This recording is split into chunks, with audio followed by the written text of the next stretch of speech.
Welcome to Beyond the Pod, presented by SodaStick.com. Brunette, he moves, Brunette back in, he scores! Minnesota has upset the Colorado Avalanche! Andrew Brunette, the game-winning goal! Here are your hosts, the second greatest scorer in Gopher hockey history, Pat Micheletti, and the second greatest hockey analyst on this podcast, Brandon Mileski. Hey, welcome to another episode of Beyond the Pod, as always, brought to you by SodaStick.com. I'm Brandon Mileski, along with me, Pat Micheletti. Hello, Patrick. Hello, Brandon. Good to see you. Good to see you as well. We'll chat with you individually here in a second, but first, I want to chat with Joe Smith, who covers the Minnesota Wild for The Athletic. He was in Florida over the weekend for the All-Star Game festivities. Joe, how do you view writing and reporting on the All-Star Game festivities? Do you enjoy it? Do you like it? Is it kind of meh? I mean, how do you approach the entire weekend? It's interesting. I've covered a few in my day, especially there was one in Tampa that was fun because it was the city you covered hosted it. A lot of other activities and events. Russo covered that event for us in Lazarus this year. I wasn't able to go. Okay. But but it's the media day is it's cool to see all the top players in the same place and ask them some cool questions. And, it's a good way for us as access to get to these guys. The game itself, it's not really that entertaining. It didn't seem like it. Guys are going like half speed and, so it's not, unfortunately for the amount of talent on the ice, there wasn't as much, I don't know if there was much effort or I don't know if they really didn't care. But yeah, I think there's some fun events like the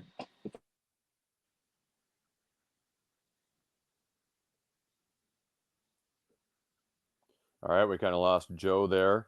Pat, while we wait to get Joe back, did you follow any of the All-Star Game festivities? I'll be honest, I've gotten kind of bored with all of the sports All-Star Games over the last couple of years, and I saw some stuff on social media, but that was about it for me.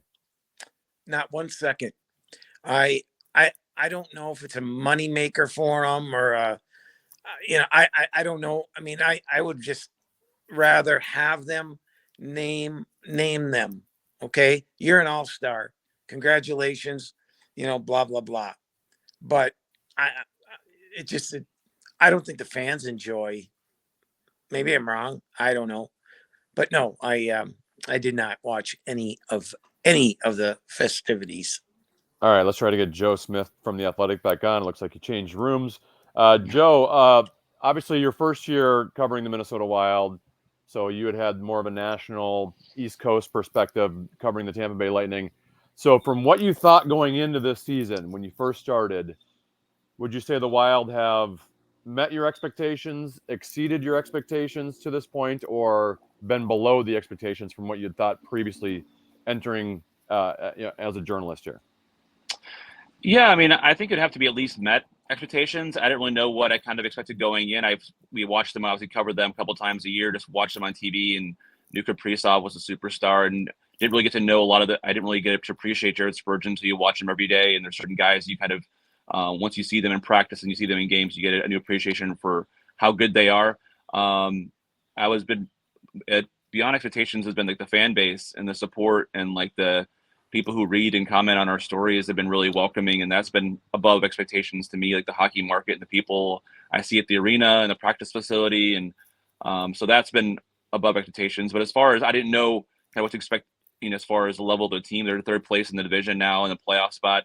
What I do kind of appreciate is that they know who they are and know who they're not. They're not going to be able to outscore teams very many times. They don't have kind of that firepower up front. And so I think they realize when they play to their identity and they play to their structure, when they all play together, I think they have a chance to beat most teams on most nights. For me, Joe, the East is going to be just chaotic when it gets to playoff time. I think the best teams by far are in the East. That's my opinion. In the West, I'm looking at the West and I'm like, okay, who's really the favorite? I know Colorado won the Cup last year, but Landeskog is gone, hasn't played. Kadri's gone.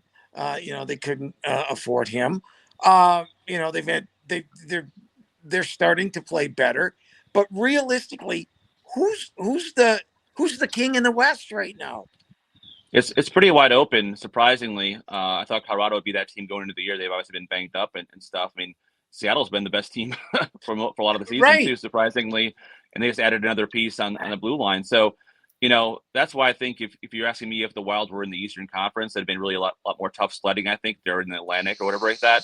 I think three of the best teams are in that division. So I think there's many teams like Winnipeg and Dallas don't really. I mean, Dallas might be the better team in the division so far, but I think none of those teams really scare you, I guess, if you go to a 7-game series. So, Vegas has kind of gone down a little bit now. So you're right. Mhm. They beat Edmonton. So it's pretty wide open in the West, which it should be encouraging if you're a Wild fan or a fan of any team in that division, because in a 7-game series, I think they have if they have a really good week, they can beat most anybody in the West. So how do you think Bill Guerin, from what you've had conversations with him, is approaching the next month, given, hey, they're a point or two from not even being in the playoffs, but then also if you look at the scope of the West, if we can add a player specifically that can play with Boldy, maybe we got a chance to make a run here. How do you think the GM and his right-hand man are kind of viewing how they should approach this team over the next month in terms of what moves they should make? Well, just getting to know Bill Guerin a little bit, I know he's kind of a go for it kind of guy. He's that guy as a player, he's as executive. So I think if there's a way to make them better, he's just addicted to winning. So I think he'd do anything to do that. But I also think he's got some smart people around him, and he thinks this way too, is he doesn't want to give away all his top prospects and first round picks for a rental. And right now they're pretty much in the rental market, unless they do a hockey trade, which I think is what they would prefer to do. Trade somebody off their roster for someone else on another team's roster and not be dealing with too many futures and that kind of thing. So I think the team will tell him in the next 4 weeks or so how aggressive of a buyer he should be. But if they're trending upwards in right around that playoff spot and playing above expectations, I think there's a chance that they're going to make a move here, even if it is a hockey trade, to make them better suited for playoffs. Maybe give them some more firepower up front if they can. And then realistically, if they can't do that, the whole hope is having guys like Hartman and Foligno and those guys that were really good last year, career years offensively, produce more 5-on-5, because 5-on-5 offense has been a major problem for them this year. Yeah, if they don't start scoring 5-on-5, game over. I mean, plain and simple. That being said, to me anyway, it's not like they need to add a the highest rung type of guy, and you can name those names, but there's no question they need a forward up front, regardless if Hartman starts playing better. If Greenway, gets off his whatever he's on, they're going to need another forward, I think. I think so. Even if it's a smaller name, quote unquote, like Anthony Duclair, right? Somebody who can Yeah. play on their side with Boldy. I think getting Boldy going, he's been better recently, but having a 1-2 punch up front that can really provide some scoring will be so important. They can't just rely on the Kaprizov line. They've been kind of up and down recently, and like Yep. Sam Steele struggled in the middle. So I think if you need to activate Matt Boldy with somebody else in there, if it's somebody internally, that's fine. But somebody, even like a smaller name, like a Duclair type of person that can move in there, play and kind of drive entries, drive play there, and get where Boldy can be more of a creator, would be such a big help for them, I think. So even if it's not a big name, just somebody that can kind of move the needle there. It seems like, Joe, you're only first year here, but we're on like year 3 or year 4 of Matt Dumba trade rumors, and they never come to fruition. Percent chance Matt Dumba gets traded before the deadline? 20%, Okay. maybe. I mean, so not high.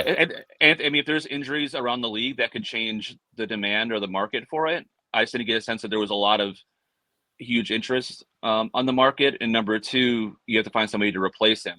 He plays the most even strength minutes of anybody on the team.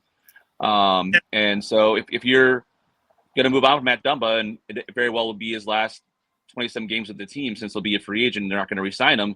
But he could be their own rental, or like, I don't think they feel comfortable yet pulling Kalen Addison in a top 4 situation.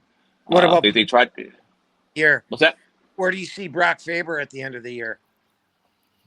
He could be playing in the Frozen Four in early April. After, so yeah, I mean, right? Yeah, so I mean, if you're betting on him coming in there, you don't know when it'll be. He's a very, really good prospect, and I think he'll be in the NHL sooner than later. But this is some guy. It's obviously not ideal to throw a guy like that right into the playoffs, April 10th or whatever it is, get one NHL game in there and go play in the playoffs. So I think he'll be a good chance that he's in the NHL at some point this year when his season's over in Minnesota, but we don't know when that'll be. So it's kind of hard to hedge your bets on moving a guy on March 3rd and then waiting for a month. You have to get the playoffs first. You have to survive those 20 plus games to get in the playoffs. And as tight as it is in the West, you don't make the team worse. And so as much as fans might not think that way, if you trade Matt Dumba, you don't have anybody to replace him, you'll be a worse team. All right, one guy that you've written about, potential trade, and I mentioned his name, has not had a very good year at all. Complements the Eck and Foligno line when they're on, and that's Jordan Greenway. I think Brandon has to have protected him at times, and I'm at the point now where, have we seen enough, or what do you think's going to happen with him? I do think that there's, in lieu of the hockey trade idea that I think Bill Guerin would prefer, I think he would be a guy that would be a good chance he'd be involved in that. He's a guy who's got a decent contract still, got term on it. Obviously he's struggled this year. The production isn't there. And so if you're looking at it from a standpoint of you need to have production from that line, from that kind of player, you need to be capable of that. So if the production's down, you want to sign Brandon Duhaime next year, maybe put him in there for half the cost, and then you can get somebody back in return, because there's going to be a market out there for a Jordan Greenway, I think. With his size and when he plays to his capability, he can be a really effective player.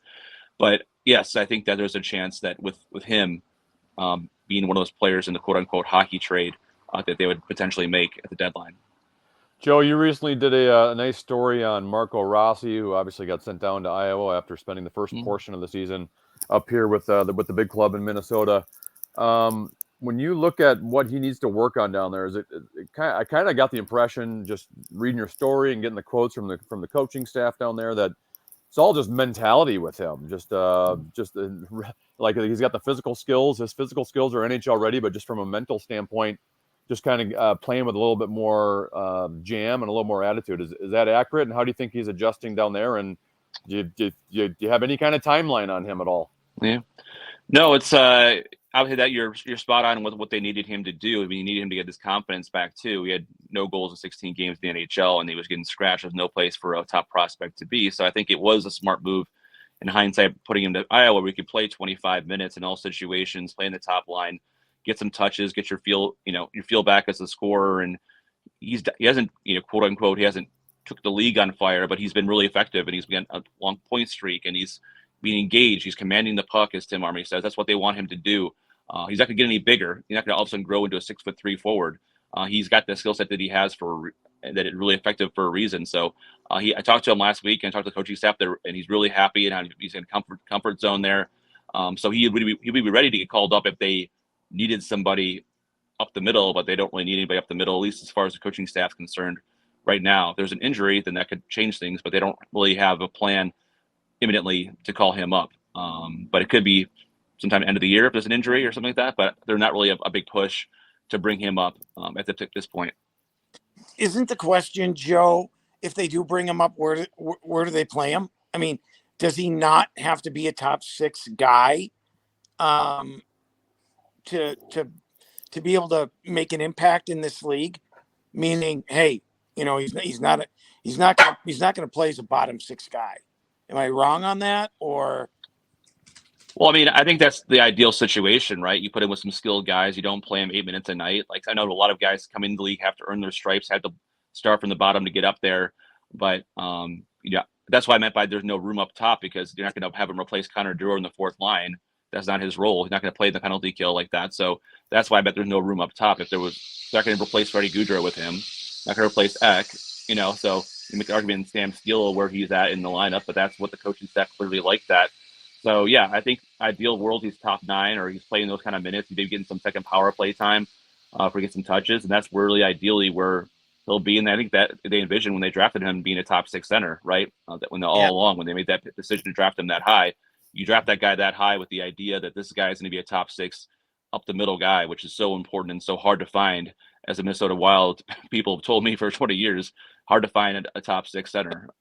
So I was just going to ask you about Sam Steele, so I'm glad you kind of led into that because I personally I think he's just okay on that line. I mean, obviously, Kaprizov and Zuccarello have really feasted on the power play this year, but I don't think they've been 5-on-5 nearly as good as they were last year.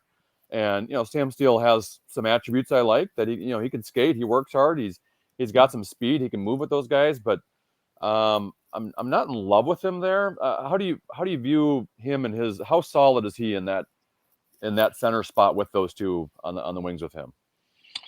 Yeah, well, I don't think anybody expected him to be in the top six center going into the season. Right. I think it was a pleasant surprise when he was able to get up there and play effectively with them for a couple of months stretch. Now you could argue now that it's kind of run its course a bit and there's a little bit of stale nature in their play. Like there's some turnovers by Zuccarello, Kaprizov, and Steele has no points, I think, in like 9 games or whatever it might be. So I think Mike Russo suggested this too. Why not put Ryan Hartman back up on the top line with those guys? You knew it worked last year. He scored 33 even strength goals. I know they might be reticent to do that until he got his penalties out of his system.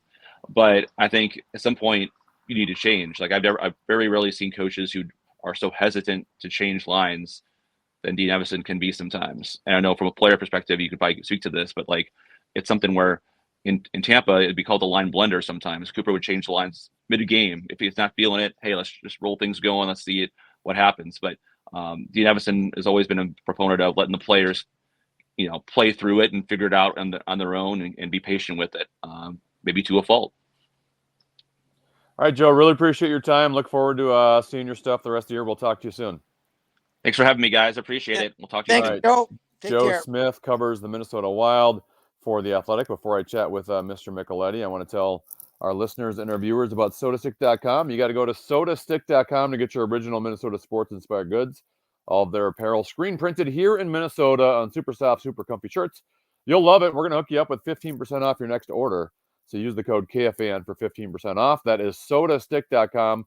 Original Minnesota sports-inspired goods. Use the code KFAN for 15% off your next order. Pat, I want to talk college hockey with you in a little bit, but let's just continue on the Minnesota Wild conversation since we can just piggyback off of Joe's conversation there.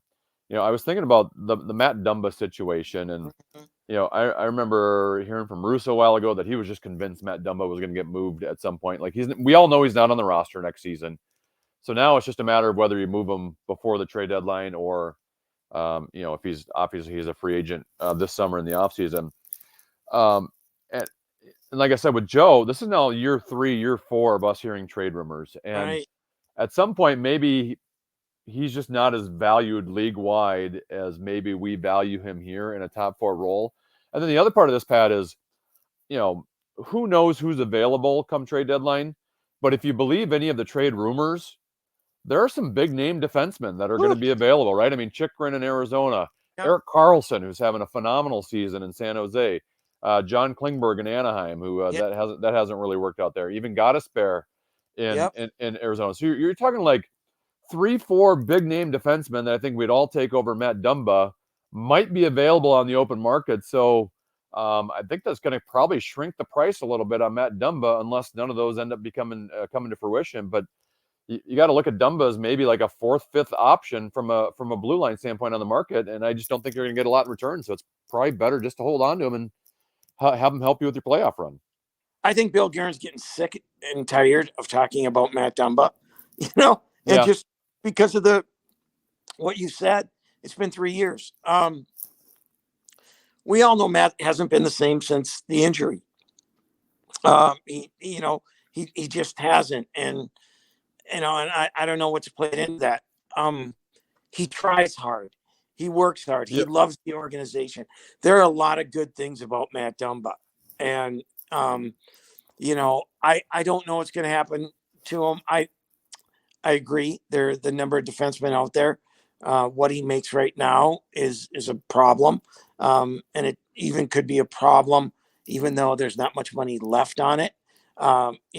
So I don't know what eventually will happen, but I just don't know. It's a really hard one to pinpoint. One other NHL note before we move to the college game. Bo Horvat, since I last talked to you, traded to the New York Islanders.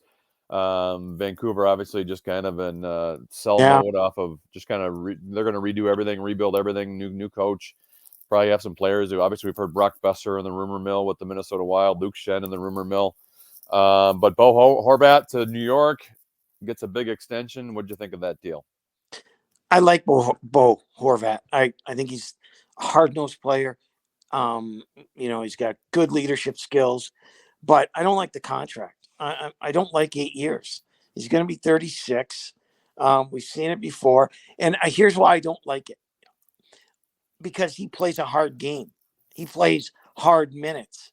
Yeah. And there's a big difference between being that borderline, not meat and potatoes guy, your skilled guy who's not going to get hit as much, who protects his body. You could tail off like Koivu did towards the end of his career. Yeah, or yeah. even like what we've seen from Taves. And you applaud his work ethic and all of that, but I don't know, $8 million, over 8 years. I think that's a little steep. And so does the GM, by the way. Yes, I saw those comments. That was hilarious. Basically, like signed him to a contract, but admitting I don't like the contract. Yep. I love his honesty. All right, college hockey, Pat. I want to talk to you about the Big Ten because when we split Big Ten, new conference, broke up the old WCHA, then you got the NCHC, and now you got the WCHA splitting into the CCHA. A lot of turnover, and the Big Ten was not super successful for a pretty long time there. And it's always, at least on the western side here of the country, it's been the NCHC has been the best conference. I look at the pairwise right now, Pat. Minnesota number 1, Michigan number 4, Penn State number 5, Ohio State number 8. So you have 4 teams locked in, and then you even have Michigan State that's right now tied for 14th, so they're on the bubble. Notre Dame's not far off in 17th. Is this a one-year thing, or is the tide finally switched to where the Big Ten is going to be the best conference in college hockey? The Big Ten is really, really good this year because they have phenomenal goaltending, top to bottom. Top to bottom, the goaltending in the league is really, really good.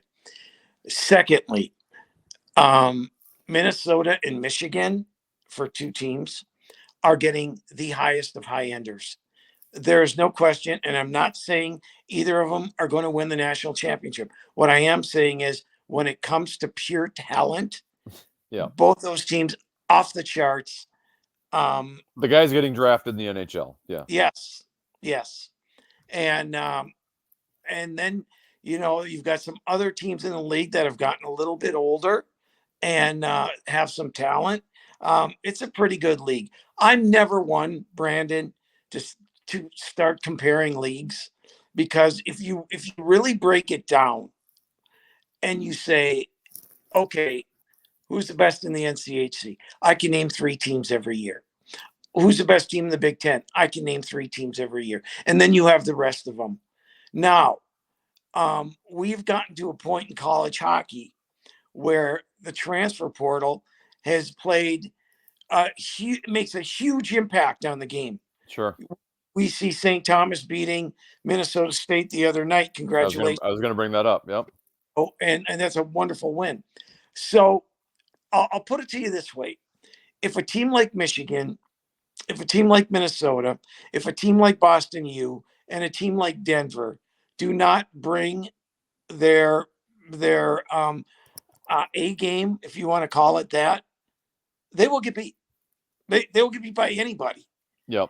It's just the reality, because these coaches are good. You can put in a system that makes it very difficult for a skilled team to win. So, it's been a good year of college hockey. Yeah, and the NCHC. Let's face Denver is a good team. St. Cloud's had a good season. Western Michigan's now in the top 10 in the pairwise. From an overall depth standpoint, maybe down compared to where they have been, just because they've been so historically good, right? I mean, they've been in an elite conference since they started. Yeah. But even with that, Pat, like I see North Dakota out of it right now. I see Minnesota Duluth. Yet the history of those programs and those coaching staffs, I would still never give up on them, right? Like I could see a scenario in which Minnesota Duluth runs through the conference playoff, wins the playoff, gets the NCAA tournament, just because I've seen it so much in the past. So it's like I can't write those teams off.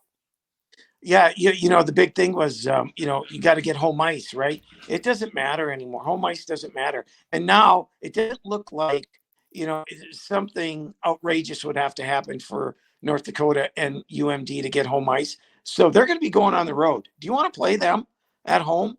I don't think so. Because both those teams, like you just mentioned, can have that ability to run the table. And so that it's going to be a fun playoff month of March. Let's say that. You mentioned my Tommies with a big win over Minnesota State Mankato on Friday. The Mavericks come back and beat them 5-2 on Saturday night, but an overtime victory for St. Thomas. They're making some strides here in year two. Up to 8 wins. They've been more competitive, beat a ranked opponent, and now they beat another ranked opponent in Minnesota State. Now, I didn't see the game, but judging from social media, it sounds like there were some complaints about the officiating in that game, which I love when people complain about officiating online when it's clear you have biases. But a big win for that St. Thomas program. They're taking a step up. They're at least scoring some more goals this season. Watch out. All I have to say is watch out. I posed a question to the head coach Rico Blasi. I was like, what happened when you got the building? Oh, we got other calls. Guys that we didn't from before, guys that maybe said, yeah, maybe we'll, if things don't work out here, we'll circle back with you. Well, I think it's going to be that arena is going to be a game changer. Yes. They are going to be a fun team to watch. 100%. Your dog loves you, by the way. Your dog wants to follow you everywhere. No question. I've been in, and she just, hey, I have someone who likes me. Right. All right, Pat. I got to take it. Yeah. Before we go, we always have to do some stick taps. Do you have a stick tap this week? I really do, Brandon. A good friend of both you and me. 800 games. 800 games coached by our good friend Tom Saratori up in the and 801 on Saturday. I don't care. I mean, to coach that long and that number of games and what he's done, just think of all the kids he's impacted over the years. And so I'm really, really happy for him. And so there you go, Tommy. That's a good reminder too. We need to get him back on. I love having him on. Absolutely. Be on the pod. I'm going to send mine to, I believe her name is Uma Cornea. She is the goalie for the Edina girls high school hockey team. She's on her way to Princeton after her high school career. She became the winningest Minnesota State High School League goalie of all time with 96 career wins. That is a bonkers number. From the boys' standpoint, right? Like, and I'm with the girls too, right? You're playing 25 games regular season max. Obviously, you have some postseason games where you could make that 31 games, but play fifth grader or what? Yeah, so you have to play a long time and win a lot of games. Yeah, you have a pretty darn good record to get to 96. And obviously, like her teammates deserve credit as well. You don't do that all on your own, but that's a heck of an accomplishment for her. Yep, congrats. All right, that's all I got today, Pat. We will talk to you, next week. Next week, right here on Beyond the Pod. Sounds great. Thanks, Brandon. All right, he's Pat Micheletti. I'm Brandon Mileski. This has been another episode of Beyond the Pod, as always, brought to you by SodaStick.com. We'll talk to you next week. Thanks for listening. Bye.